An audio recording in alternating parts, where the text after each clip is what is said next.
Okay, good morning and welcome. It's great to see so many new and familiar faces and organizations with us today.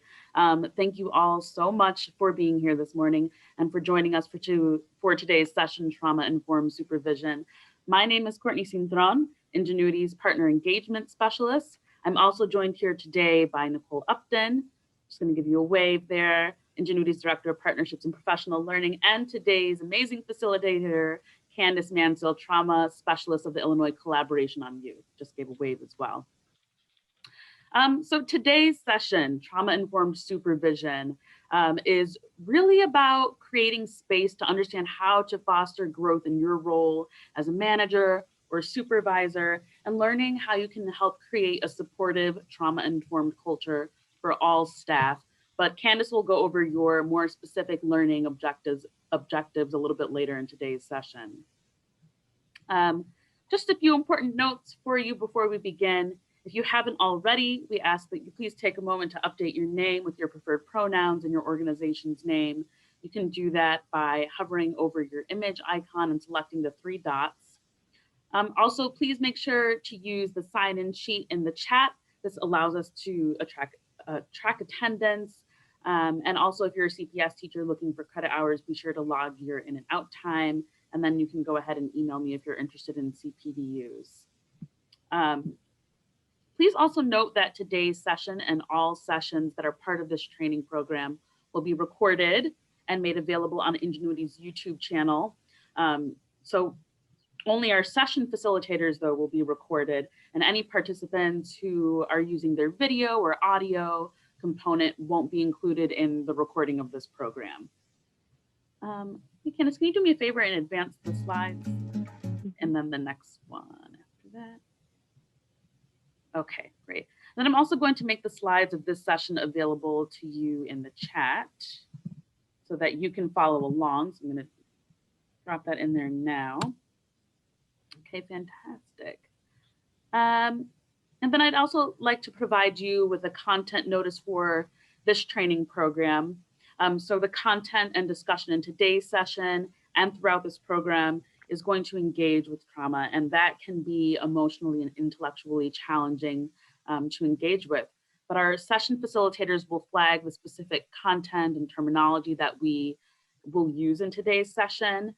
And we'll also just do our best to make this virtual classroom a space where we can engage bravely, empathetically, and thoughtfully with the challenging content. But if you do what you need to do for yourself. So if you need to step out for a few minutes or come back to it, we ask that you do whatever you need to do to participate with us today. I'd also like to begin today's session with a land acknowledgement to recognize and honor Indigenous peoples as traditional stewards of this land, and as a step toward correcting the practices that erase Indigenous peoples' history and culture, and toward inviting and honoring the truth. So I'd like to acknowledge that this virtual classroom is taking place on the stolen land of the Council of Three Fires, the Ojibwe, Potawatomi, and Odawa nations. Many other tribes, such as the Miami, the Ho-Chunk, the Menominee, the Sauk, and Fox, also called this area home. And because of the Great Lakes and the waterways, this land became a natural site of travel, of healing, of trade, and gathering for more than a dozen other Native tribes. And it's still home to over 100,000 tribal members in the state of Illinois that are still practicing their traditions and caring for the land. So as we begin this program, let's honor these ancestral grounds that we're standing on, support the resilience and strength that all Indigenous people have shown worldwide, and begin to rethink our own relationship with the land and its original peoples. Thank you. So for those of you who are joining us for the first time or who may not have heard about the full scope of this program, I'm going to talk briefly about the program, its goals, and how it came together. For those of you that are returning, thank you so much for your patience as I go through this. And we'll also drop a link into the chat to the program's webpage so that you can browse, follow along, and register for any other upcoming sessions. Let me go ahead and do that now.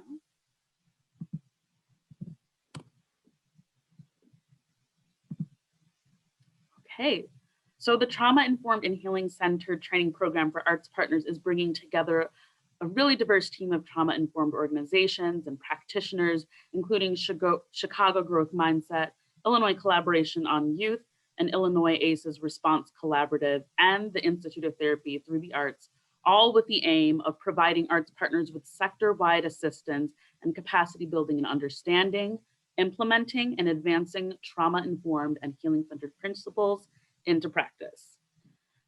They have also been designed to help create the space for the sector to really consider how the role of arts and arts education can mitigate the impacts of trauma and help students thrive during this time and beyond. So the program has been conceived in two primary parts.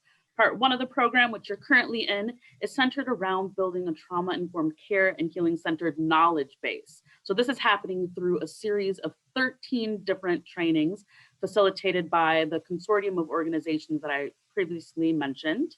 And many of the topics are speaking to the current moment and also provide an essential foundation to trauma-informed care. When working with our collaborators on putting this program together, we really wanted to ensure that the needs of both organizations and individual educators and teaching artists would be met. So we did divide the sessions into two learning tracks, one to meet the specific learning needs of organizations and ensure that there's an understanding that this work requires the effort of people at every level.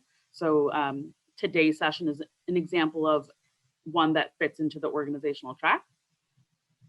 And then the other to meet the learning needs of individuals, teaching artists, and arts educators.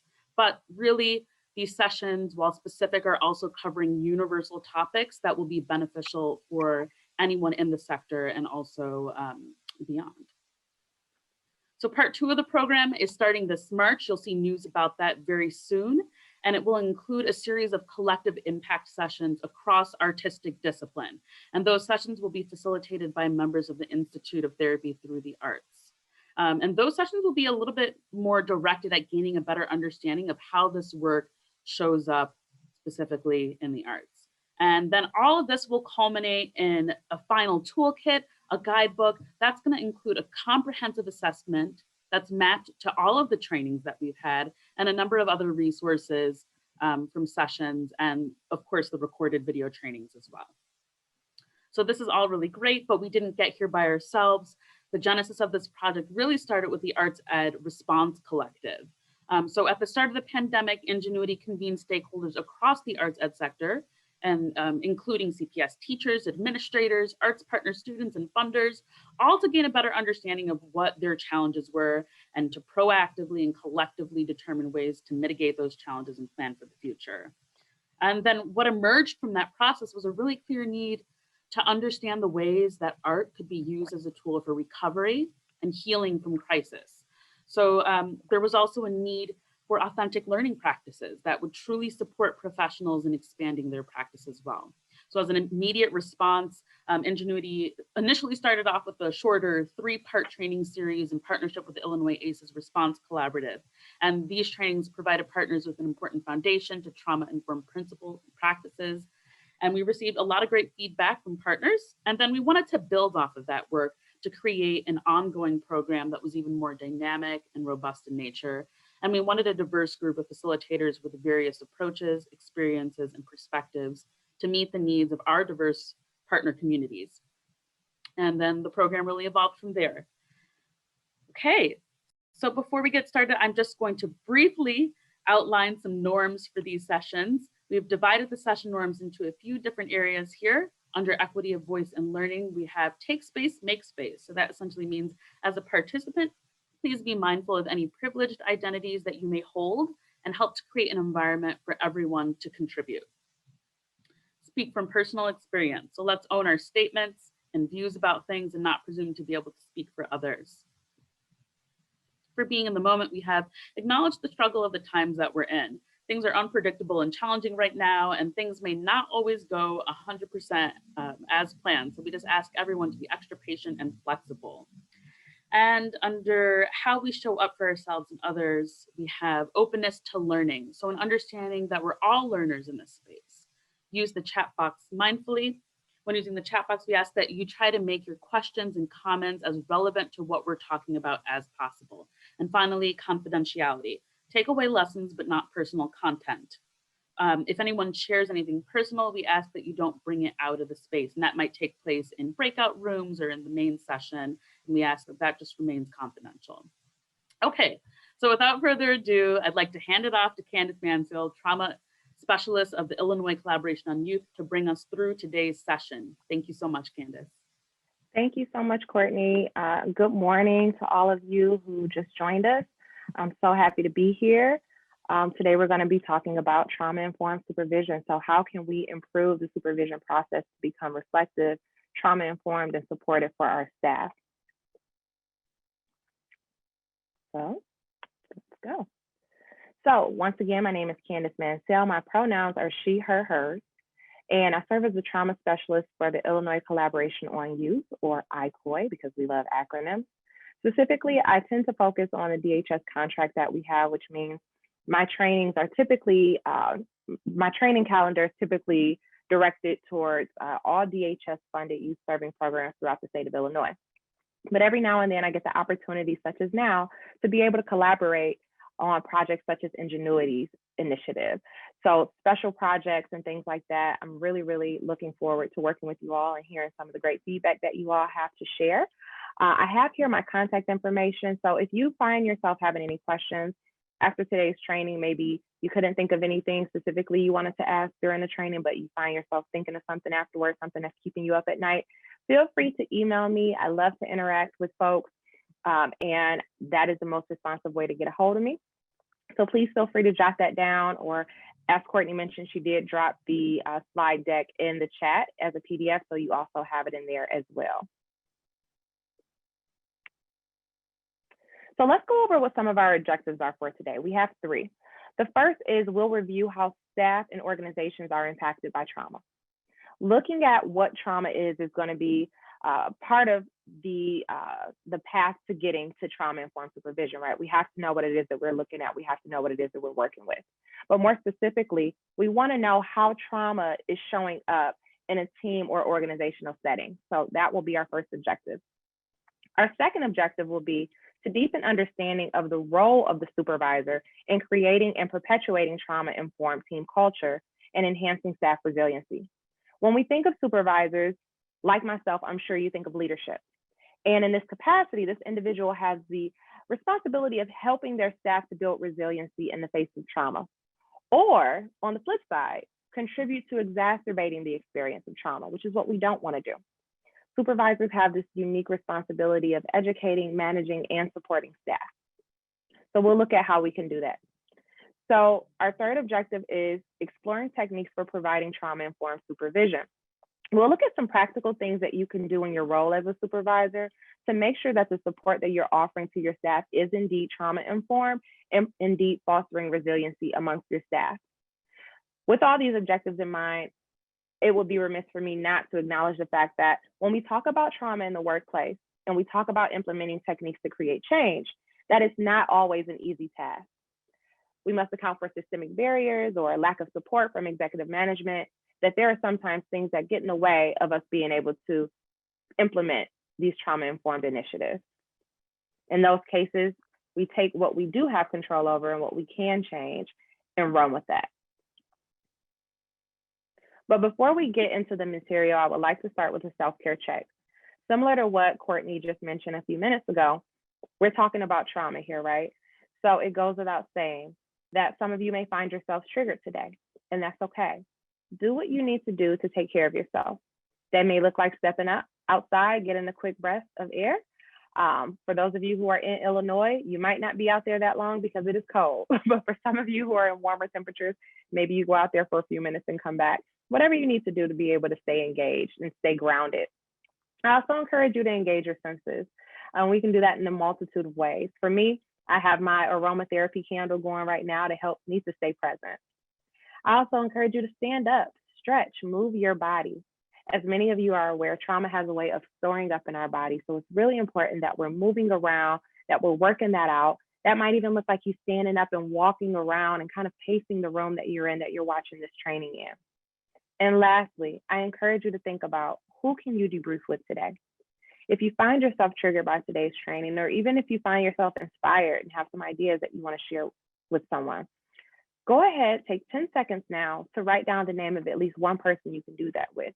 Because when we think about self-care, which is intentional, it's planned, it anticipates obstacles and triggers, we want to make sure that we're doing that ahead of time versus when we're in the moment. So I'm going to give you all 10 seconds to write down the name of at least one person that you can debrief with following this training, should you feel the need to, and then we'll move forward.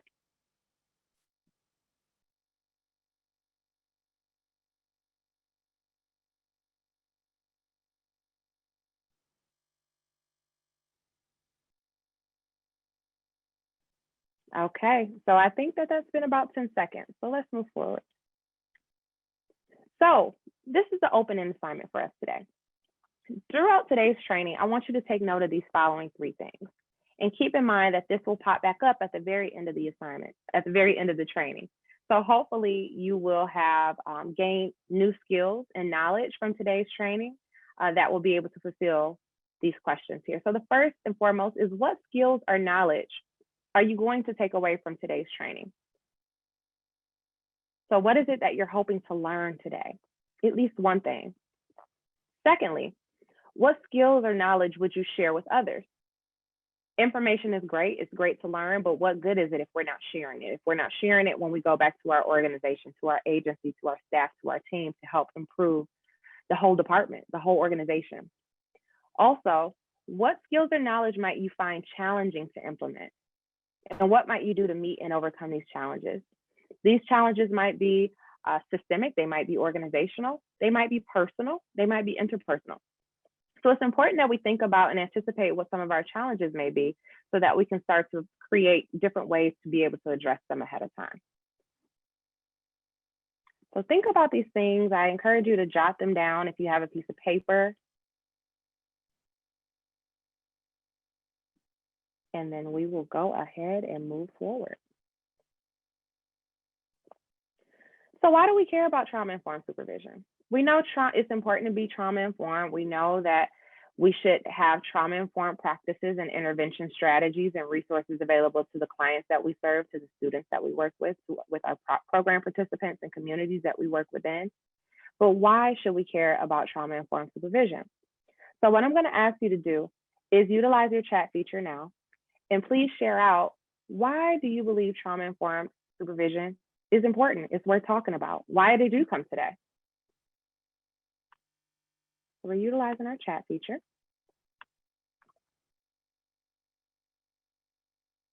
What brought you here today? Why do we care, or why should we care about trauma-informed supervision?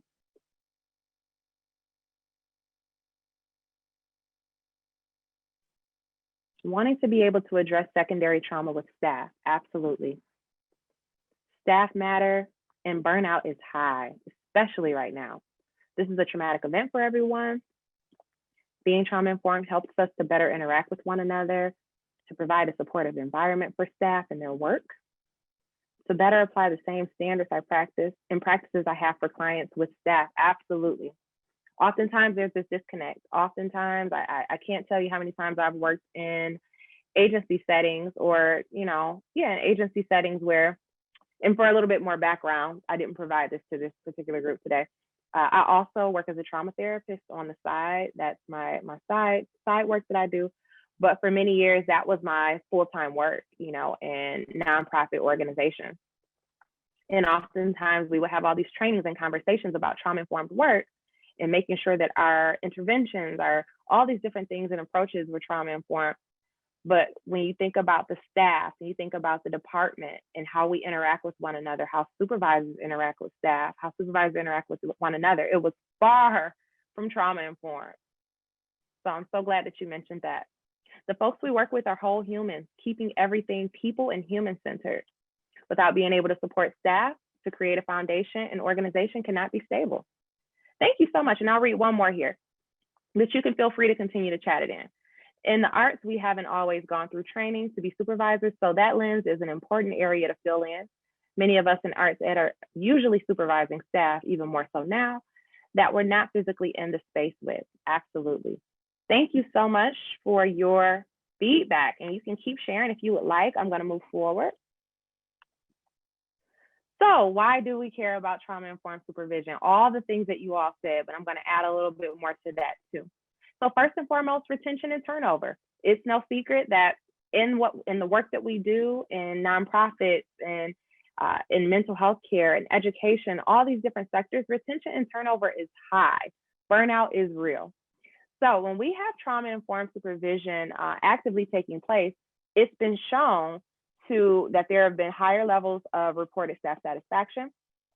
Supervision can be seen as a preventative practice to retention and turnover, because another part of this too is the cost. Hiring new folks, training new folks, onboarding new folks, all these things are expensive, right, too. So that's just another incentive for trauma-informed supervision that many people don't really think about. Then we have vicarious trauma. So we have seen that trauma-informed supervision has been shown to reduce levels of reported vicarious trauma and secondary stress among staff. Thirdly, it enhances healthy coping and resilience among staff. So it influences the supervisees to be able to effectively cope with their work and is associated with greater resiliency amongst workers. Think about it. When you have staff who are engaging in trauma-informed supervision, they know that they have a safe space that they can come to talk about not only the administrative tasks, but also about what is going on as far as how they are dealing with the work that they're doing, the heavy work that they're doing, the things that they're coming across. Even more so right now when we are experiencing such unpredictability and just a lot of uncertainty around the future. Lastly here, another reason we care about trauma-informed supervision is staff well-being. You know, it enhances worker well-being by strengthening ties to the organization and increasing affiliation with the larger field as well. So having that sense of connection to the organization's purpose and values and vision, that is all shown to help to reduce the likelihood of retention and turnover as well.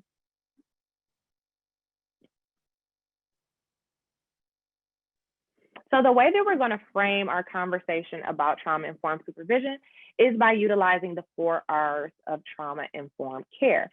Here is going to be the 4 R's of trauma-informed supervision because obviously that's what we're talking about today. So we shifted it around a little bit. We've got the first R, which is realize. So supervisors have a basic realization about trauma and how it can affect staff and programs. So that's just having that groundwork understanding that trauma is real, right? That it's not just something that people throw around, oh, you've been traumatized. No, it actually is real and it shows up in different ways. So then that second part is recognize.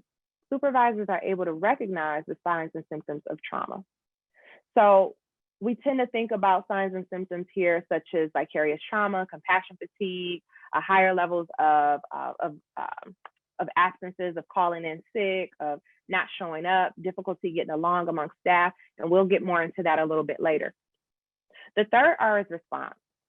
So supervisors respond to staff by practicing a trauma-informed approach. So we're going to go into that a little bit later when we talk about the 6 principles of trauma-informed care. We're going to break down some of the very tangible ways that you can initiate a trauma-informed response for your staff. Our fourth R is resisting re-traumatization. Trauma-informed supervisors work to avoid re-traumatizing staff and participants. So we're going to be looking at making positive changes amongst your organization, amongst your staff. But we're also going to talk about supervisor self-care because, as I'm sure you all have heard plenty of times, it's very difficult to pour from an empty cup. And when we are pouring from an empty cup, it's easier to engage in re-traumatizing our staff, even though it may be unintentional.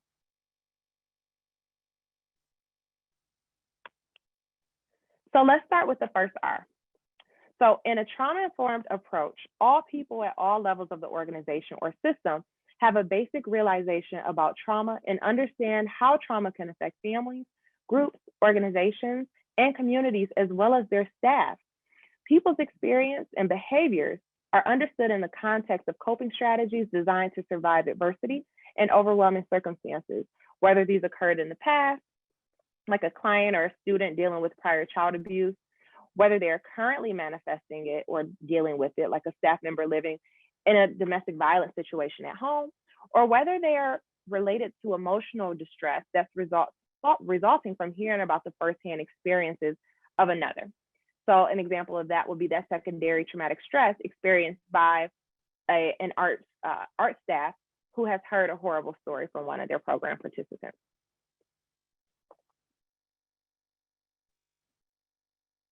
So let's start with the definition of trauma. So we've got the 3 E's of trauma here, which reads, individual trauma results from an event, series of events, or set of circumstances that is experienced by an individual as physically or emotionally harmful or life-threatening, and that has lasting adverse effects on the individual's functioning in mental, physical, social, emotional, or spiritual well-being.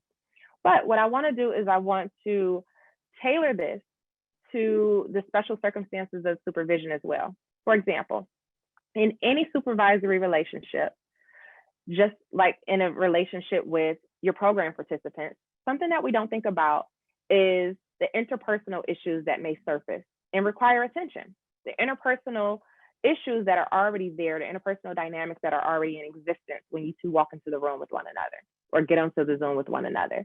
There's a power differential that exists between supervisors and supervisees. And it's the supervisor's responsibility to address these issues when they surface. So from relational and trauma-informed perspectives, bringing up relational challenges is a way to deepen the supervisory relationship and model what clinicians or educators must do in their practice with their clients, with their program participants. So that's another way of thinking about this definition of trauma and applying it specifically to the supervisory relationship, thinking about power. And we'll talk more about that a little bit later as well. So trauma and its impact. So here we'll get a little bit more into how trauma shows up specifically in the workplace. But before we do, what I'm going to do is ask you all to share once again in the chat some of your ideas of different ways that trauma might show up in the workplace. So not so much the effects of trauma in the workplace, like anxiety, grief, things like that. More so, what are some examples of different ways that different types of traumatic events that can take place in the workplace, whether it be in person, in the community, or virtually. So you can go ahead and utilize your chat feature to share. So what are some examples of traumatic events that are related to the workplace or to the work environment, whether remotely or in person? Loss of a student, yes. Absolutely. Thank you, Emily. Do we have anyone else that wants to share some ideas? Microaggressions, yes, good one. That one usually goes under the radar. Death of a coworker, the current events, yes, of this world, anxiety, layoffs, coworkers leaving, in our shelter, a family not being housed, serious harm to a child, sudden stops in programming, dangerous situations in a space, loss, excellent examples, everyone. Incidents of harassment, losing funding and programs, debating whether you need to use mandated reporting, absolutely. Having performances and showcases canceled. These are excellent, excellent examples. You all can feel free to continue to type them in and share. And for a training such as today, like trauma-informed supervision or our training on organizational values and trauma-informed care and things of that nature, I really, really love the breakout rooms and the chat features, because in these situations, you're helping someone else. You know, you're helping someone else to become aware. Someone else may not have thought about the fact that, oh my goodness, you're right. Having to do a mandated report, you know, having to make a hotline call can be considered traumatic. Maybe I should check on my staff and see how they're doing because they had to make one last week. I didn't really think about that. So your sharing is really, really helpful and it's benefiting someone else. So thank you. So feel free to continue if you would like, and I'm going to move on. All right. So you may notice here that some of the things that you all mentioned, some of the examples that you all mentioned are on this chart as well. So what does a traumatic event look like in a workplace? It can look like so many different things. And keep in mind that this list here is not completely exhaustive. There are many more examples. For example, someone mentioned microaggressions, and that is an excellent, excellent example. And I said that that's something that usually goes under the radar, right? Because it may not be what some consider to be an overt example of racism and discrimination, right? But it is an example of racism and discrimination. Some might consider it one of those little traumatic events compared to a big T traumatic event, but it's still a traumatic event. So that's something to consider. And, as we work together in a world and in a time where we're experiencing all of these different traumatic events, we have to think about how this is showing up in the workplace. So we've got this pandemic that we've been facing now for almost a year together. We have systemic and racial injustice. We have this election. We have the riots in relation to the election. We have, for those of you who are in Illinois, the Illinois budget deficit. All of these different things are really, really important to consider and keep in mind when we think about how our staff are coping right now in the workplace, whether it be remotely or in person. This may show up in many different ways. We've got uncertainty about their jobs, uncertainty about job security, uncertainty about health, uncertainty about the future in general. It's also likely that at least one of your employees within your organization has experienced a friend, an acquaintance, a loved one, a student, a program participant who has been directly impacted by this virus or has lost someone as related to this virus. Fear of the future, grief, fear of physical safety, especially right now. There's a lot that's happening. We've also got feelings of folks reporting no sense of control over their space. There's a lot that's going on. I have an example of someone who I spoke with recently who has been experiencing a lot of anxiety right now. And she was trying to figure out ways to implement moments to just ground herself in her workspace, which is really difficult to do because it's a very open layout where she's working with other people, doesn't really have much control over space. I asked her, I said, well, what if you get up and just kind of walk around the building? Oh, well, I don't have access to the other parts of the building now because of COVID-19, because of safety measures, safety precautions. Can't really go outside right now because it's really cold outside. I can go in a shared community space, but if there's other people there, then I have to be considerate. I'm maybe not able to listen to some music and things like that. So this sense of control, no control over space is huge as well right now. So these are all things that we have to think about, especially if you are in a leadership role, in a supervisory role, just really reframing this so that you can think about different ways that you can provide support to your staff. So now we're on the second R, which is recognize. So the previous slide listed a lot of ways that trauma can manifest in the workplace. So now as we move on to the second R, which is recognize, we're going to explore how to be able to notice and be aware of the signs and symptoms of those traumas that we just discussed as they show up in your organizational setting. So how does trauma impact the organization? Many different ways. Here we have a couple of examples. We've got the first is compassion fatigue, which refers to a physical, emotional, and spiritual fatigue or exhaustion that takes over a person and causes a decline in his or her ability to experience joy or to feel and care for others. So when it comes to compassion fatigue, this is where that emotional aspect is incorporated or taking place.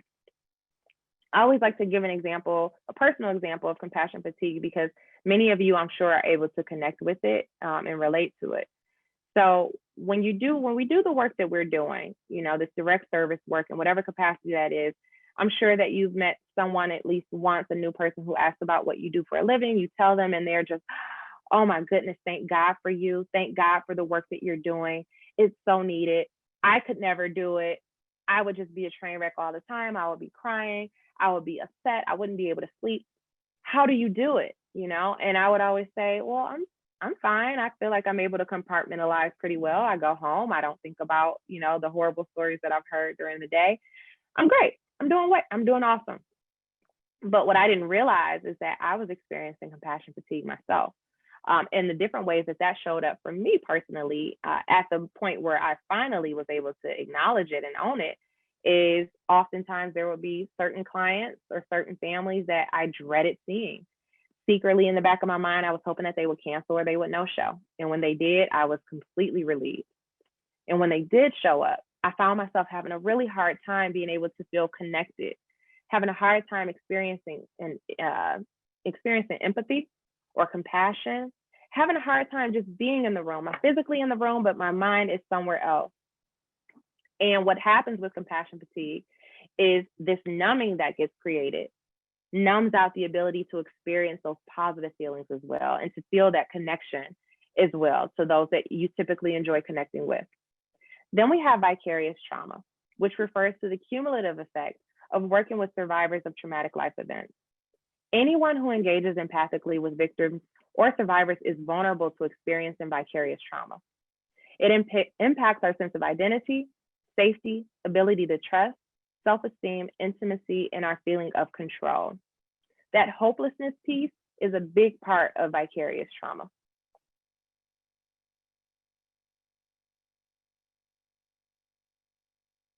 So getting more into the individual signs and symptoms of compassion fatigue, vicarious trauma, some of the things you might see is chronic physical and emotional exhaustion. You know, you might see staff who are just constantly just out of it. They're always complaining of just being tired or just being, you know, feeling like this is all just too much. They may be just extremely sad all the time. They might be very angry all the time. They might be very irritable. Also, feelings of depersonalization. So that's that loss of ability to focus or be able to concentrate. You might find that folks experiencing depersonalization might feel anxious and scared while they're at work. They may feel disconnected from coworkers, be unable to interact with their peers, and unable to think straight, and oftentimes finding themselves caught up in intrusive thoughts. There might also be some feelings of inequity toward the therapeutic or caregiver relationship. So feeling like the work that you're doing is not enough. It's not really making a difference. I'm lacking something as a provider. What is it that I'm not doing right here? Then we have feelings of self-contempt. So not feeling good about yourself as a provider in whatever aspect or component that you're working in. Difficulty sleeping, so sleeping a lot, not sleeping enough, or difficulty keeping asleep throughout the night are also common symptoms of compassion fatigue or vicarious trauma. Weight fluctuations, headaches, and other somatic complaints, as well as poor job satisfaction. Then we also have cynicism, which I'm sure some of you have experienced in the workplace when there is a lack of healthy trauma-informed work going on amongst staff and amongst supervision. Lots of cynicism just flying around in department meetings. I know I've been there myself. And that avoidance or dread of working with clients, like I mentioned before. So as it says here at the bottom of this slide, when vicarious trauma and or compassion fatigue hits critical mass in the workplace, the organization itself suffers.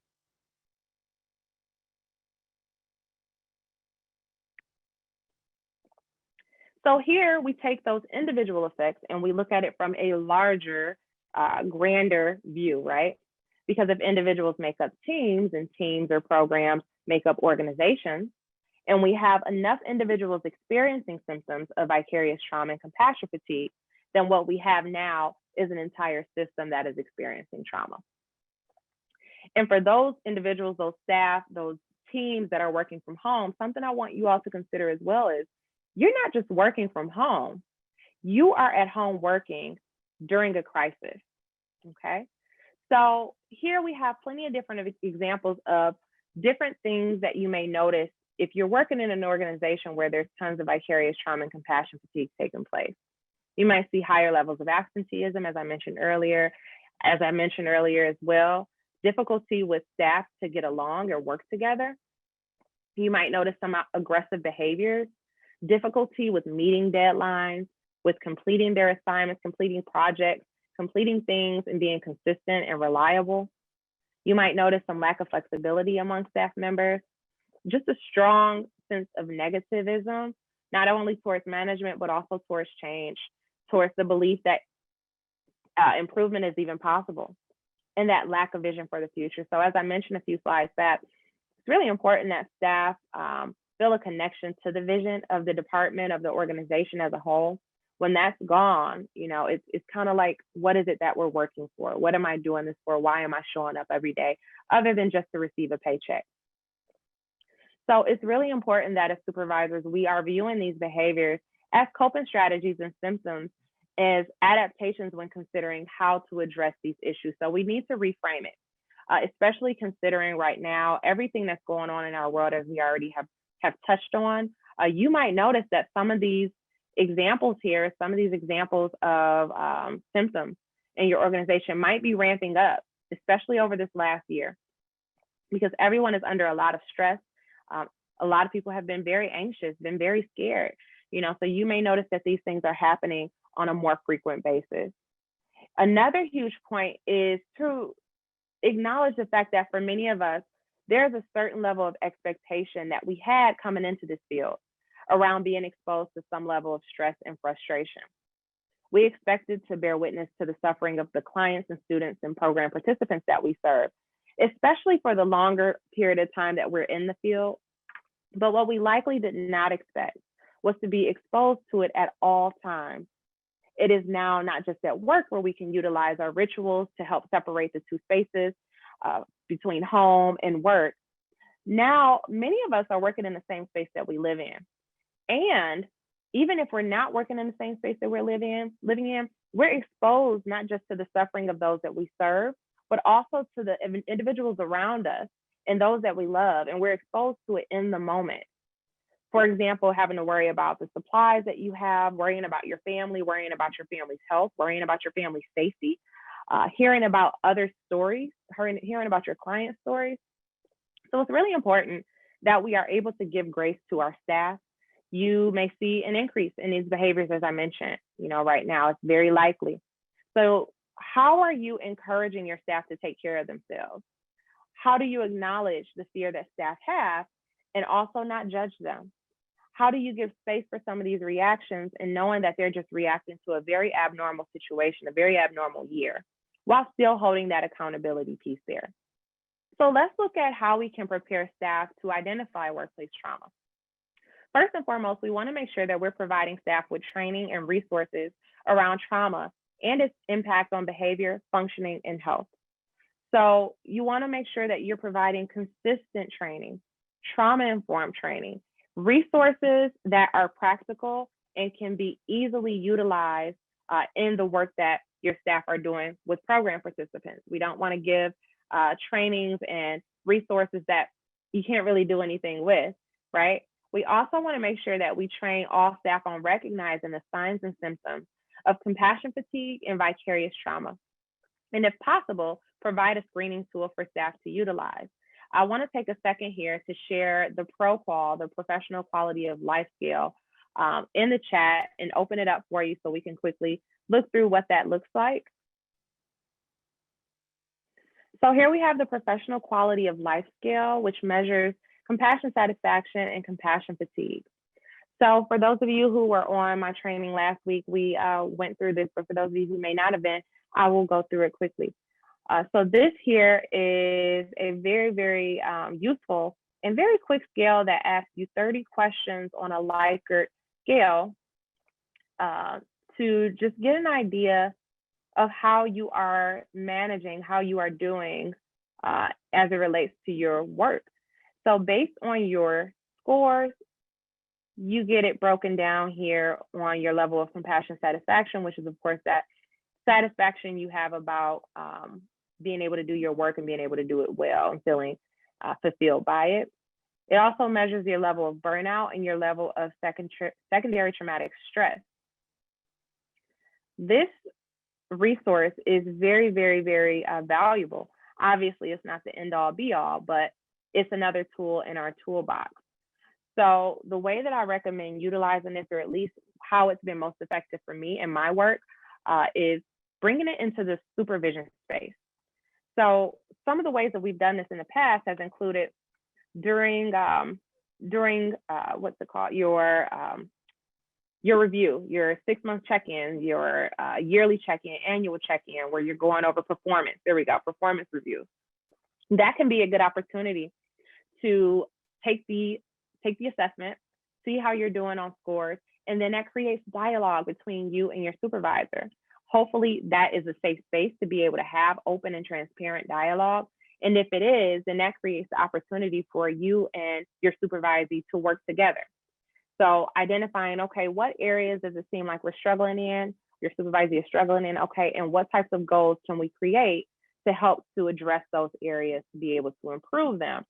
And then what typically happens is we take it one time, we create the goals, we never think about the pro qual again, right? But if you want to get the most out of that resource, I recommend doing it periodically. So if you have every 6 months you do a performance review, then maybe every 6 months you do it. Maybe you want to do it every quarter. Maybe you want to do it once a year. Whatever it is that you find and you and your supervisees find most useful, I encourage you to do it. But the bottom line is to come back to it on a consistent basis so that you can review goals, see how you're doing, and maybe create new goals, or maybe find a way to increase upon the goals that you've already created. So we have those as 2 different ways to help prepare staff to identify workplace trauma. Then we also have provide an emotionally and physically safe space for staff to disclose the positive and negative impact of their work. So we'll go more into depth on this later about creating physically and emotionally safe space. But basically, this is just stating the importance of laying the foundation over time for staff to feel comfortable coming to you when they're having trouble. This is a trust that is built. So what does it look like to build a culture when staff feel safe enough to be vulnerable? The possibilities then become endless because you're able to lay the difficulties and the issues out on the table and all attack it together. So lastly, here we have another way to prepare staff to identify workplace trauma is to respond appropriately to staff disclosures. There are multiple different steps that goes into this. First and foremost, listen to their story and thank them for their vulnerability. Understand that it takes a lot for individuals to come forward when they're having a hard time. So how do you create space for this? And what do you typically do, or how do you typically react when staff do come to you with vulnerability? Secondly, offer support. So offer support, but resist the urge to fix the problem. Offer support, but not solution. Thirdly, allow the staff member to be the expert of their own experience. The same way we work with program participants, clients, and students, we should extend the same trust of competency in our staff to navigate their own experiences. Also, share resources that might be helpful. Share resources that may address whatever issue it is or difficulty that they're having. That might include sharing EAP resources, considering group supervision. Also, partnering with your staff to identify their strengths, their resources, and their needs. So creating that dialogue.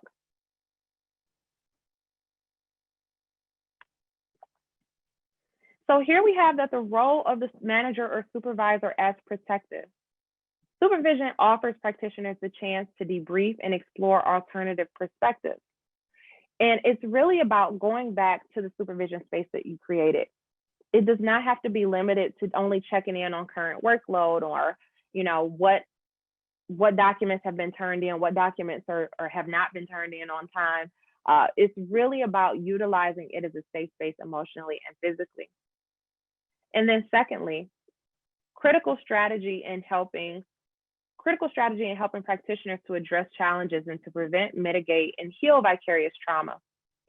Trauma-informed supervision can serve as a buffer, promote staff retention, and reduce turnover, much like I mentioned earlier when we talked about why do we care about trauma-informed supervision.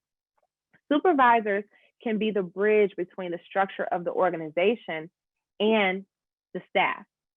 So how do you want that bridge to be? Do you want to create a very strong foundation for that bridge, or one that's missing a piece here, missing a piece there? Think about that. So we went through the first 2 R's, realize and recognize. So now we're going to go and jump into our third R, which is respond.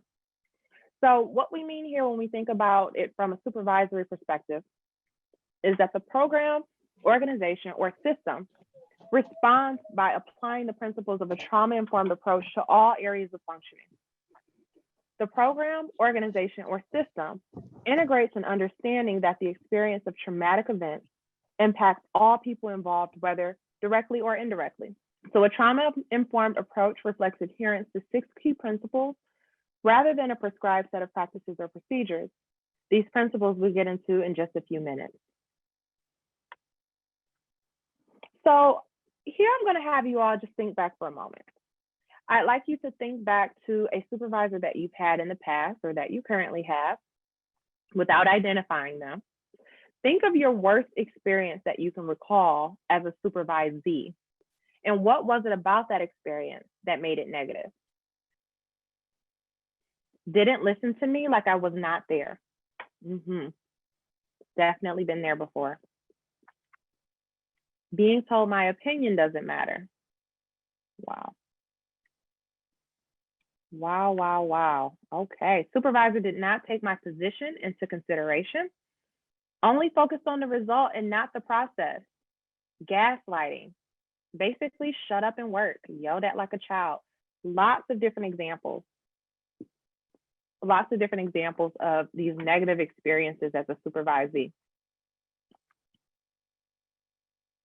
Wow, I hope that you all are in different roles now where you feel supported. So with that in mind, let's go to the second question.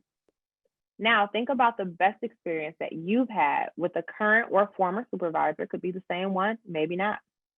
What was it about that experience that made it so positive as a supervisee? What was it that stood out? So we're flipping it. Think about that best experience that you've had as a supervisee. Watching my supervisor advocate for me in real time, that is amazing. They listened and helped me to be better. I was informed that my self-care comes before anything. You do not hear that often enough. That's awesome. Taking my feedback and putting it into action. That's great. Being treated like a peer by my supervisor, genuinely interested in my ideas, and sought me out to get my opinion. Felt really seen and unconditional support. These are great, great, great examples. I encourage you to continue to share because once again, there may be a supervisor on here that may learn something from you all, from what you have to share. So thank you, everyone.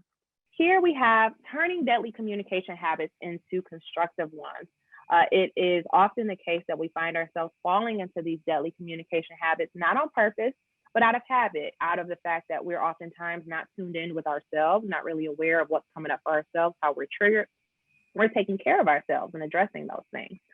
So what typically happens is we find ourselves in these habits of criticizing, complaining, blaming when it comes to our staff, when it comes to our department and our organizations.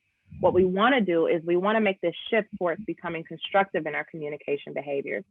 So what does that look like? Some examples might include empathizing, accepting opinions and thoughts and viewpoints that are different than your own, being flexible. Also supporting and encouraging.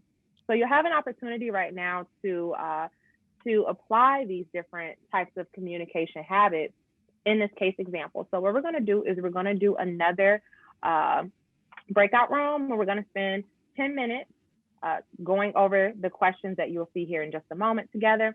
And then we're going to come back and you're going to share out in the chat just so that we can be able to keep moving some of your thoughts and feedback based on the questions that are presented. So I'll read the case example. Charles is a 48-year-old licensed substance abuse counselor who has worked in a methadone maintenance clinic for 12 years. He originally decided to get his degree and become a counselor because he wanted to help people and make a difference in the world. Over the past 6 months, he has felt fatigued a great deal, gets easily annoyed with both clients and coworkers, and has developed a cynical attitude about the world and the people who have come to the clinic for help.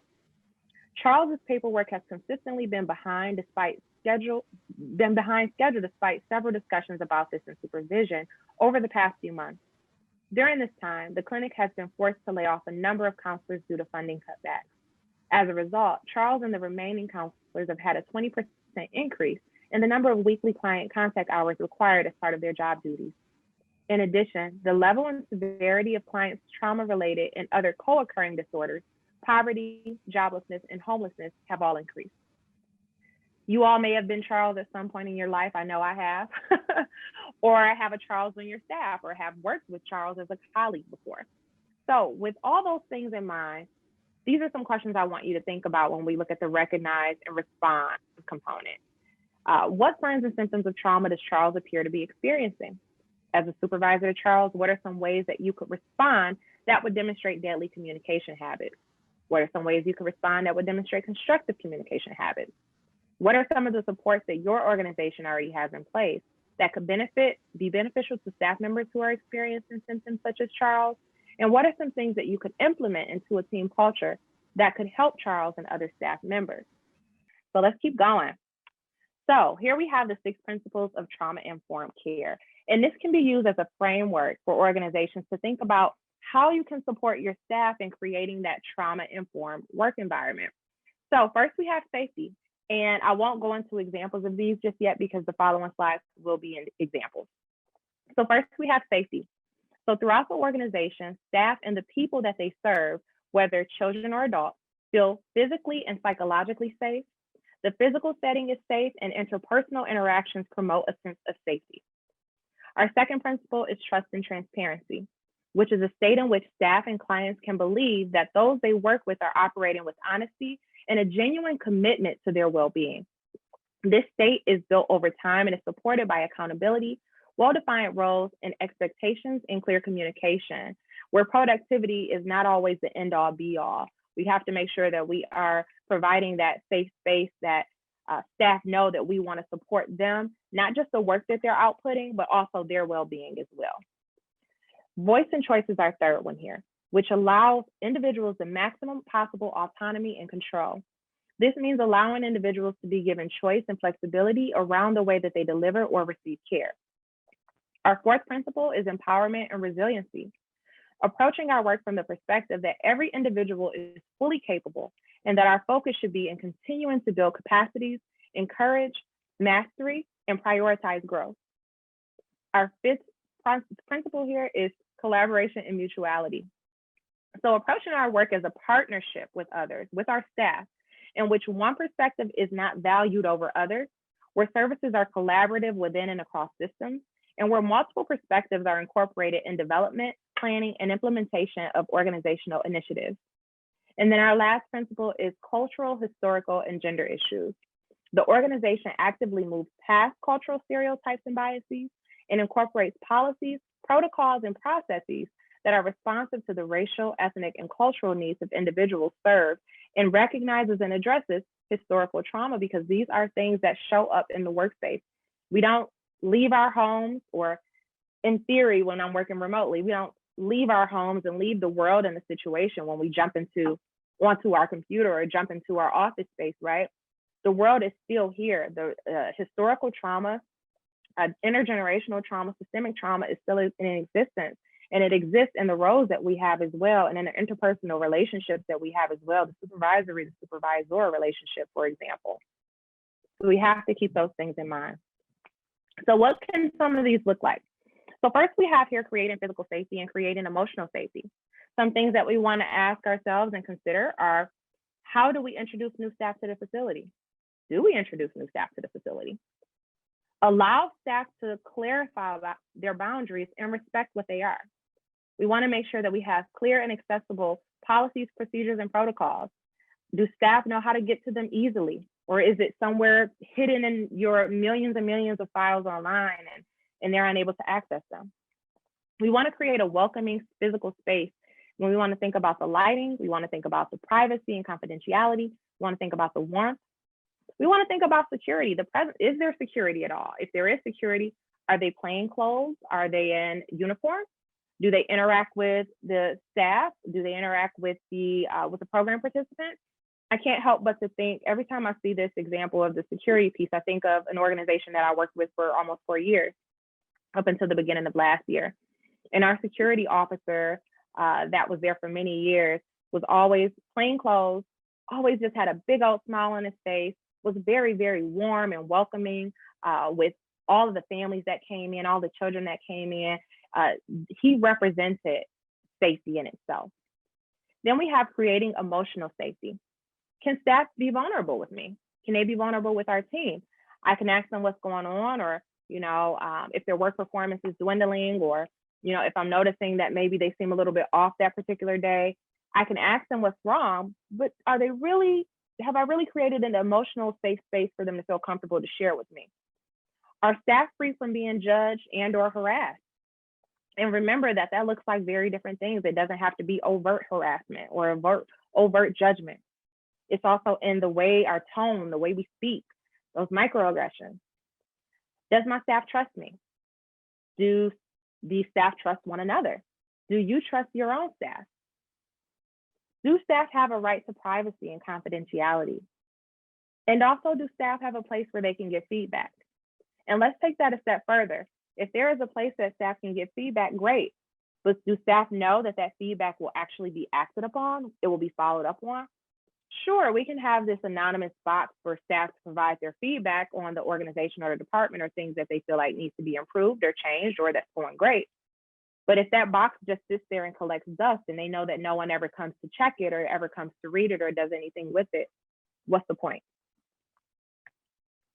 Then we think about trust and transparency. I have here that we want to build bidirectional trust. Trust is not a one-way thing. We want to make sure that you as a supervisor also trust your staff. And if you trust your staff, it shows. So we want to also make sure that we are giving time for trust to be built. It's something that takes time. And as it says here, it must be earned. We want to make sure that we are providing consistent expectations and responses. So it's really, really important that staff know, like I said in the previous slide, that you're following through every time, that you are consistent. Transparency leads to trust. So we want to be transparent, even in those things that we're not sure about or don't really know as supervisors, versus putting up this front or pretending that we have all the answers when we really don't, or just trying to appease staff with information that we don't necessarily know is true or not.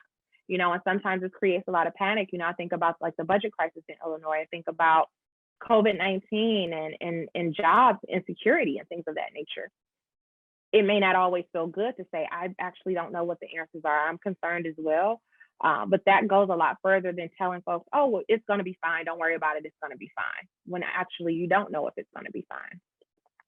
Also, we want to make sure that we are using constructive communication habits. So thinking about the image that we went back to a few slides ago about constructive versus deadly communication habits. We want to keep away from criticizing and blaming staff. Instead, see your staff as a team and try to gain understanding. Lastly, when we think about trust and transparency, we also want to think about building a shared language, thinking about values, ethics, standards, expectations, so that we are all on the same page. Then we have voice and choice. So building a non-coercive environment, which focuses on meeting needs rather than controlling behavior. It's not always about trying to control what people are doing. In fact, we want to step away from that perspective altogether. And instead, focus on helping your staff to be set up for success by meeting their needs and doing their job. We also want to make sure that we are seeking group input. We want to give choices to staff and give it when it's actually possible rather than giving fake choices, which would lead to distrust. We want to find internal rather than external motivation. We want to make sure that staff feel connected to the work that they're doing, that they feel connected to the mission and the vision and the values. And then we also lastly want to work to support staff in whatever ways that may be that is possible. Collaboration and mutuality. So supervisors should ensure that they are emotionally present so that they are able to observe and listen carefully. What's that mean? Let's put the distractions away. I can't tell you how many times I've been in supervision as a supervisee and my supervisor is, oh, I gotta send this text really quick. Let me just send this email. Okay, what's going on? You know, and how disheartening that is. You know, why would I want to be vulnerable and tell you what's really going on with me and how I'm really impacted by this case or the difficulty that I'm having right now, when it doesn't even seem like you are paying any attention or you're here or that it feels like a priority for you right now. It's also important for supervisors to be aware of their own judgments and make efforts to check their own biases at the door. And just because we have our own way of doing things does not mean that that is the only way. How can we be flexible and open-minded to learning new things ourselves? Supervisors should model open communication with supervisees and create an open environment where supervisees feel safe to share challenges and feelings, as mentioned before. It's important for supervisors to be genuine and build relationships with their staff. Supervision should be supportive and work to provide feedback that recognizes and builds on staff strengths. So noticing and recognizing that all of your supervisees, all of your staff have something very valuable to bring to the team. And how can we build on that? How can we recognize it and build on that? Lastly, supervisors should be sure to inquire about and support their workers' self-care.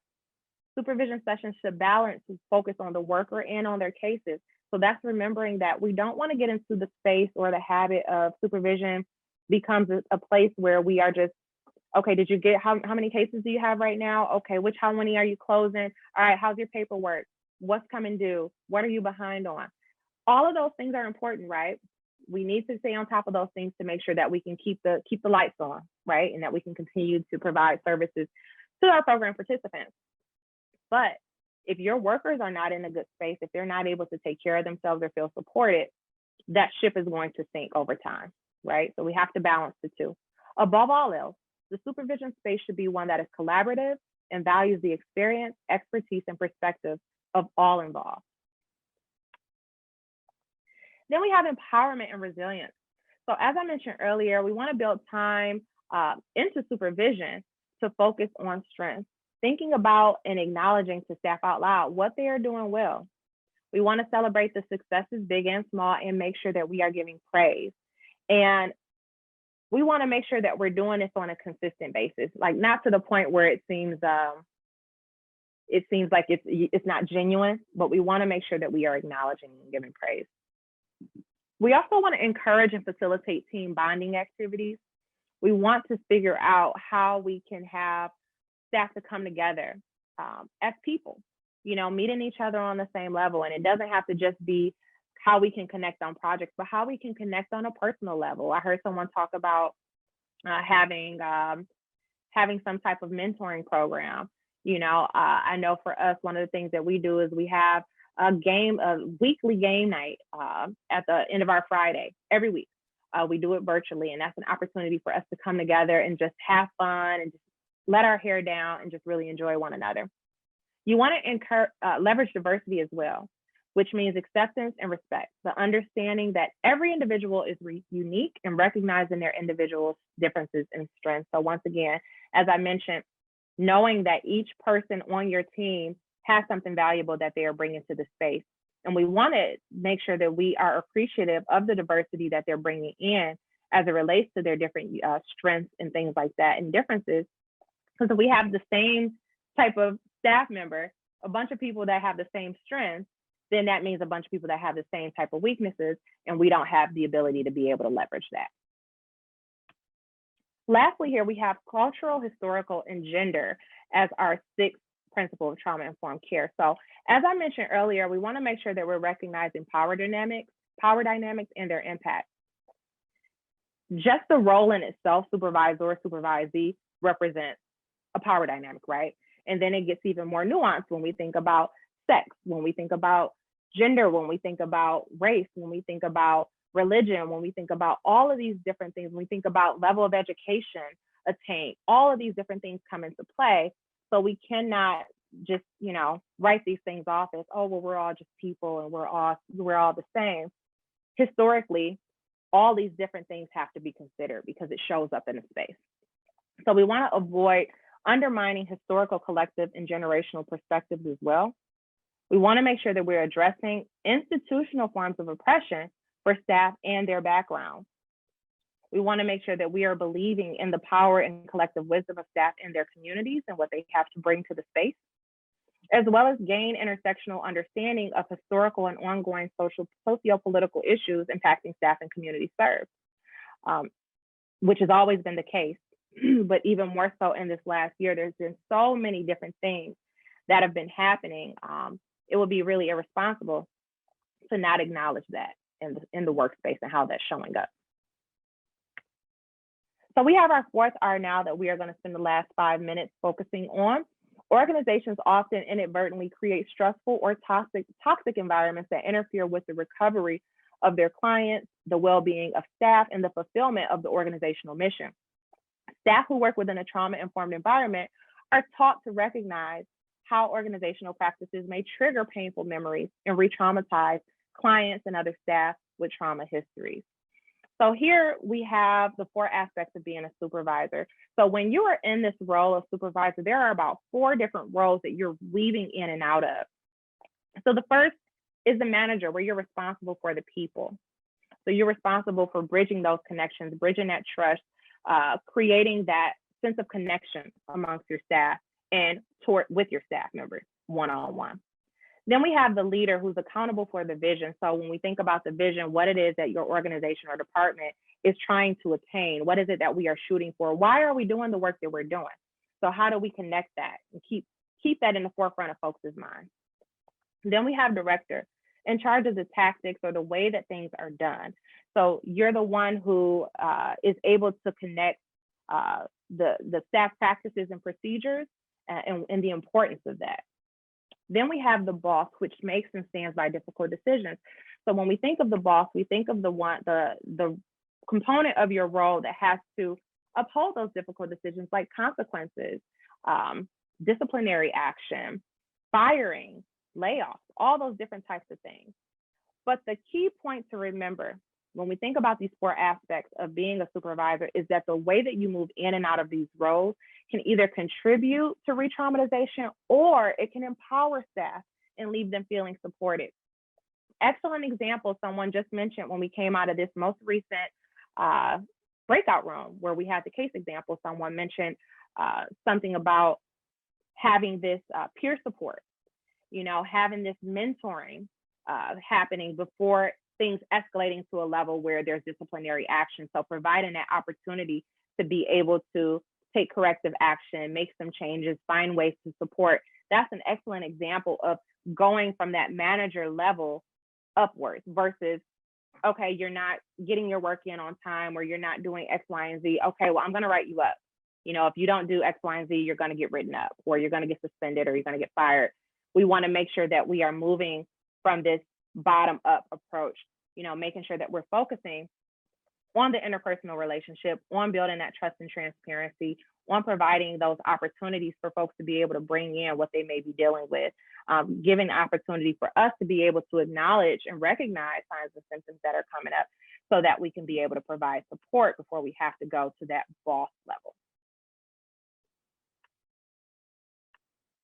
Okay, so then supervisor self-care. This is important, as a supervisor, that is not the sole part of who you are, right? You also have to remember that you are a person as well, and you are dealing with a lot of responsibility, especially if you have supervisees under you, so you have to provide that support to them. You might be having your own caseload of students or clients or whatever that might look like. And then you also have these higher level responsibilities as well, being in leadership. So it's really important that we're thinking about those things, that we're modeling self-care as well for our staff. So let's go through some of these. We want to make sure that we're meeting regularly with colleagues for support. We want to avoid isolation. We want to be able to get support, resources, recommendations, and just feel connected with colleagues. We want to evaluate job-specific challenges to self-care. So noticing, okay, maybe what is it that is creating a barrier for you to be able to practice self-care on a regular basis, taking some inventory of that and trying to figure out where you can make some improvements. Record and review successes. What has worked well for you regarding self-care? What hasn't? Include self-compassion, meaning give yourself some grace. We're all trying to figure it out. No one has it all together, trust me. And lastly, remind yourself that knowledge does not translate into activity. You saying, I know I'm stressed. I know I have a lot on my plate. I know I'm not operating at the capacity that I would like to right now. That's great to have that awareness, but unless we put some action behind that, then it's not really going to do much for you or for your staff. And like I said earlier, modeling for your staff self-care is critical. How can we encourage our staff to be taking care of ourselves when they see us burning ourselves out and having no boundaries in the workplace? It sends a very mixed message. So how can we build a culture of collective care? These are just some examples of different things that you can do to be able to encourage the likelihood of collective care. So when we think of self-care, we think about self, right? Collective care is thinking about ways to create a culture of self-care amongst your workplace, amongst your staff. So these are just some examples. I won't go into each of them for the sake of time, and you also have the slide deck here now. And with that, we come back to those questions that were at the very beginning of today's training that asked about what you're hoping to take away from today, what you find yourself utilizing most or first, what skills or knowledge might you share with others, what's going to be the first thing you teach, and what skills or knowledge do you find the most difficult today? And what do you think you might do to overcome some of those challenges? So with that, we have come to the end of our training.